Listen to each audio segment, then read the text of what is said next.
প্রিয় দর্শক, সাজ্জাদ কাদিরের প্রীতি নিন, শুভেচ্ছা নিন। এই মুহূর্তে আপনাদের সামনে কথা বলতে এসেছি চীনকে নিয়ে মহাবিপাকে ডোনাল্ড ট্রাম্প ভারতকে পাশে চায়। ভারত কি চায়, এই প্রসঙ্গটা নিয়ে আপনাদের সামনে এই মুহূর্তে কথা বলতে এসেছি। বিরল খনিজকে কেন্দ্র করে আমেরিকা ও চীনের সংঘাত এবার চরম আকার নিল।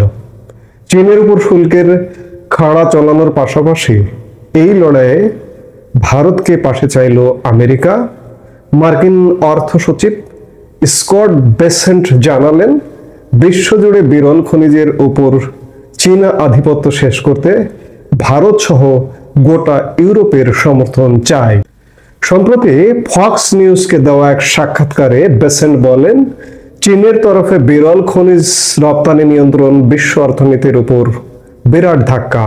এই লড়াই চীন বনাম সমগ্র বিশ্বের। রপ্তানি নিয়ন্ত্রণ আগামী মাস থেকে কার্যকর করতে চলেছে চীন।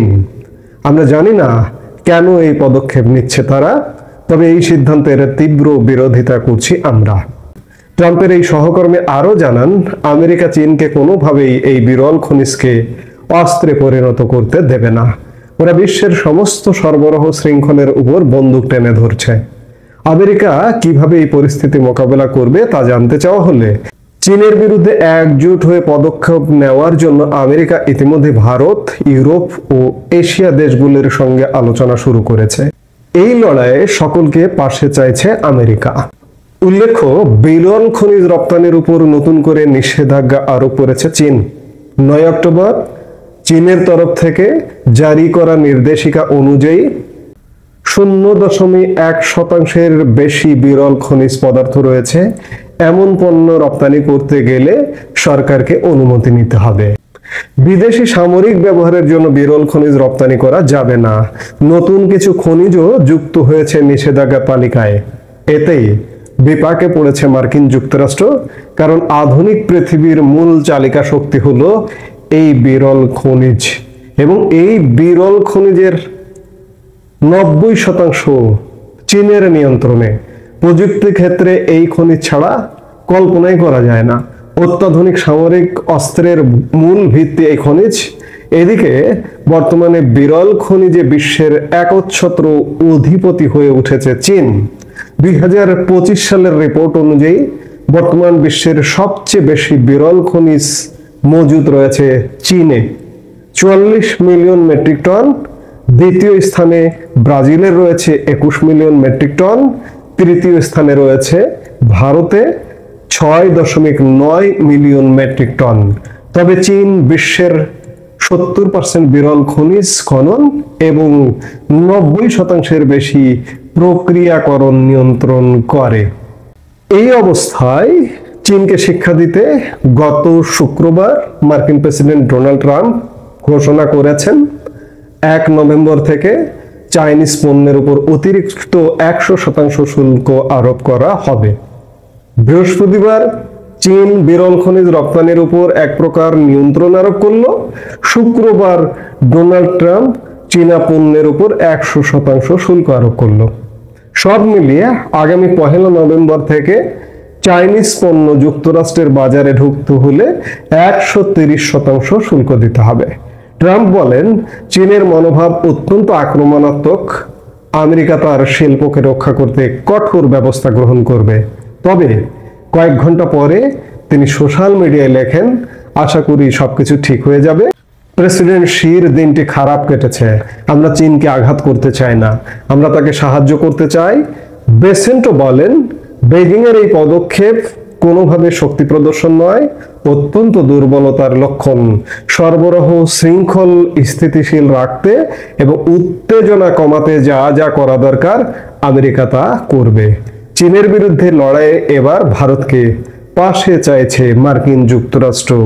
স্বয়ং ডোনাল্ড ট্রাম্প তার ঘনিষ্ঠতম ব্যক্তি এবং ভারতে আগামী রাষ্ট্রদূত এবং দক্ষিণ ও মধ্য এশিয়ার বিশেষ দূত মার্কিন যুক্তরাষ্ট্রের সার্জিও গোরকে গত 9 অক্টোবর ভারতে পাঠিয়েছিলেন এবং তিনি 6 দিনের সফর করে ইতিমধ্যে চলে গেছেন। এবং সার্জিও গোর ভারত সফরকালে প্রধানমন্ত্রী নরেন্দ্র মোদী, বিদেশমন্ত্রী এস জয়শঙ্কর, জাতীয় নিরাপত্তা উপদেষ্টা অজিত দোভাল সহ ভারতের গুরুত্বপূর্ণ কর্মকর্তাদের সাথে বৈঠক করেছেন ধাপে ধাপে বিভিন্ন পর্যায়ে। গত 11 অক্টোবর মার্কিন রাষ্ট্রদূত সার্জিও গোর ভারতের প্রধানমন্ত্রী নরেন্দ্র মোদীর সাথে সাক্ষাৎ করেছেন এবং তারা বাণিজ্য, প্রতিরক্ষা ও প্রযুক্তি সহ দ্বিপক্ষীয় নানা বিষয়ে আলোচনা করেছেন। ভারতে হওয়া তাদের প্রথম এ বৈঠকে উভয় দেশের জন্য দুর্লভ খনিজের গুরুত্ব নিয়েও কথা হয়েছে বলেছেন গোর। দুর্লভ খনিজ কিন্তু কথায় কথায় আসছে এবং এই দুর্লভ খনিজের পৃথিবীর 90% খনিজ কোনো না কোনোভাবে নিয়ন্ত্রণ করে, নিজেরা 70% উৎপাদন করে, এর বাইরে আরো 20% মিয়ানমারে এখানে ওখানে যে খনিজ উৎপাদন হয় সেই উৎপাদনেরও নিয়ন্ত্রণ চীনের হাতে।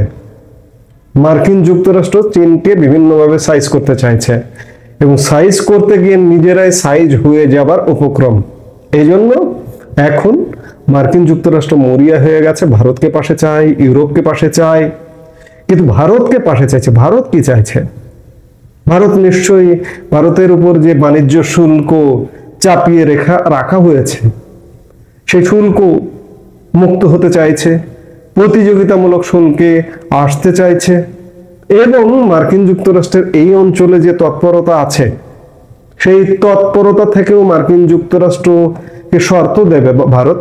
কেউ কেউ বলছেন সার্জিও গোরকে ডোনাল্ড ট্রাম্প হঠাৎ করে কেন পাঠালেন? চীনের খবরদারিটাকে একসাথে মোকাবেলা করার জন্য এবং ভারতের সাথে বাণিজ্য শুল্ক যে সেই শুল্কটা সমাধান বিষয়ে আলাপ করার জন্য। প্রতিরক্ষা এবং দুর্লভ খনিজ নিয়ে আলাপ হয়েছে। প্রতিরক্ষা বিষয়টা খুব গুরুত্বপূর্ণ ভারতের জন্য।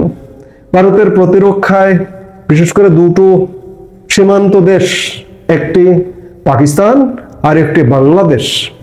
সার্জিও গোরের সঙ্গে কি বাংলাদেশ বিষয়ে আলাপ হয়েছে? ডোনাল্ড ট্রাম্প কি সার্জিও গোরকে বাংলাদেশ বিষয়ে আলাপ করতেও কি পাঠিয়েছেন? কেউ কেউ বলছেন যে ভারতকে মোটামুটি একটা নিশ্চয়তা দেওয়া হয়ে থাকতে পারে এই সার্জিও গোরের মাধ্যমে যে আমরা তোমাদের পূর্ব সীমান্তে আমরা তেমন কিছু করব না, আমার কোনো খবরদারি থাকবে না। আর ভারত কি চাইবে? ভারত কি পশ্চিম সীমান্ত বিপদগ্রস্ত, পূর্ব সীমান্ত মানে বাংলাদেশ। এই বাংলাদেশে মার্কিন তৎপরতা এবং একই সাথে মার্কিন তৎপরতা মানে সেখানে পাকিস্তানি তৎপরতাও আছে। ভারত কি চাইবে না যে পাকিস্তানি তৎপরতা মুক্ত হোক? সেই চাওয়া থেকে ভারতের কাছে যদি মার্কিন যুক্তরাষ্ট্র সাহায্য সহযোগিতা চাইতে আসে যে চীনকে ধরতে হবে, চীন যে এই যে সাম্প্রতিক সময়ে যে ভূমিকা পালন করছে তার বিরুদ্ধে পাল্টা ব্যবস্থায় যেতে হবে, কিংবা ভারতকে দিয়ে চীনকে বোঝাতে হবে, সেই বোঝাতে হলে ভারত যদি শর্ত দিয়ে দেয় যে তোমরা পূর্ব সীমান্ত ছেড়ে চলে যাও, তাহলে অবস্থাটা এখন এমন দাঁড়িয়েছে যে মার্কিন যুক্তরাষ্ট্রের পূর্ব সীমান্ত, দ্যাট মিন্স বাংলাদেশ নিয়ে খবরদারি, বাংলাদেশ নিয়ে পরিকল্পনা যদি বিশেষ কিছু থাকে, সেই পরিকল্পনা নিয়েও পিছু হটতে হবে বলেই ওয়াকিবহাল মহল মনে করছেন। ভারত মাস্ট নানা আলাপ আলোচনা থাকলেও প্রতিরক্ষা, প্রযুক্তি, বাণিজ্য, বিরল খনিজ নিয়ে মার্কিন যুক্তরাষ্ট্রের সঙ্গে আলাপ থাকলেও বাংলাদেশ নিয়ে যে খুব বড় ধরনের একটা শর্ত দেবে সেটি মনে হয় বলার অপেক্ষা রাখে না। বাংলাদেশ এই যে ক্রান্তিকালে পড়ে যে আছে, এই ক্রান্তিকাল আমাদের সবচেয়ে নিকট প্রতিবেশী দেশ ভারতের মাধ্যমেই এই ক্রান্তিকাল অতিক্রম করবে বলে সামগ্রিকভাবে বিশ্বাস করি। এই মুহূর্তে এ পর্যন্তই। সবাই ভালো থাকুন, সুস্থ থাকুন। আমাদের ভিডিওগুলো নিয়মিত পেতে সাবস্ক্রাইব করুন Sajjad Kadir and the legends YouTube channel এবং লাইক, কমেন্ট, শেয়ার করে সাথে থাকুন।